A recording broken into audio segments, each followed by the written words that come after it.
ആദ്യം പഠിക്കണം. ഈ ശിവന്റെയും പാർവതിയുടെയും ആ ബന്ധത്തിൽ നിന്ന് തുടങ്ങുന്ന, ആ ദാമ്പത്യത്തിൽ നിന്ന്, ആ കുടുംബത്തിൽ നിന്ന് തുടങ്ങുന്നത് ആ പാരമ്പര്യമാണ്, ആ സംസ്കാരമാണ് ഈ രാജ്യത്തെ വിവാഹ ബന്ധം. അതെ അതെ, അതായത് ഞാൻ അനുവർത്തിച്ച കുടുംബ സംസ്കാരം തന്നെ ഭാരതീയ ജനത പിന്തുടരണം. എൻ്റെ രണ്ടാമത്തെ ഭാര്യയുടെ എൻ്റെ ഒന്നാമത്തെ ഭാര്യയുടെ പേരിൽ ഒരു ചടങ്ങ് തന്നെ ഹൈന്ദവ ഭാരതീയ സംസ്കാരം പിന്തുടരുന്നുണ്ടായിരുന്നു. അതായത് ഭർത്താവ് മരിച്ചതിന് ശേഷം പതിവ്രതകളായ സ്ത്രീകൾ തീയിൽ ചാടി മറ്റേ മരണം വരിക്കുന്ന മറ്റേ സംഭവമില്ലേ, അതേത് രാജാറാം മോഹൻ റോയ് അങ്ങോട്ട് വന്ന് നിർത്തലാക്കി. എനിക്ക് പിടിച്ചില്ല ആരെ എന്ത് കാര്യത്തിന് അയാൾ നിർത്തലാക്കിയത് എനിക്ക്. അല്ലെങ്കിൽ തന്നെ ഈ ഭർത്താവ് മരിച്ചതിന് ശേഷം ഭാര്യ എന്തിനിങ്ങനെ ജീവിച്ചിരിക്കുന്നത്, അതിൻ്റെ ആവശ്യം വല്ലതും ഉണ്ടാ? പിന്നെ ഞാൻ ഈ പാർവതിയെ കെട്ടിയത്, ഈ പാർവതി സതിയുടെ അംശമായിരുന്നു. അതുകൊണ്ടാണ് ഞാൻ പാർവതിയെ കെട്ടിയത്. ഇല്ലെങ്കിൽ ഞാൻ അങ്ങനെ കെട്ടാനൊന്നും പോണ ആളല്ല. ഞാൻ കുടുംബത്തിൽ പറഞ്ഞതാണ്. പിന്നെ തലയിൽ ജടയിലിരിക്കുന്ന ഗംഗ, അത് ഞാൻ ഭാരതത്തെ സംരക്ഷിക്കാൻ വേണ്ടി ഇവിടെ അടുത്ത് വെച്ചിരിക്കുന്നതാണ്.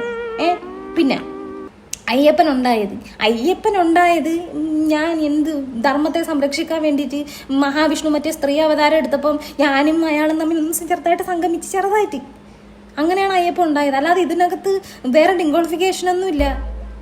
അതുകൊണ്ട് തന്നെ ഞാനൊരു ഉത്തമ പുരുഷനാണ്. എന്നെയാണ് എല്ലാവരും കണ്ടുപഠിക്കേണ്ടത്.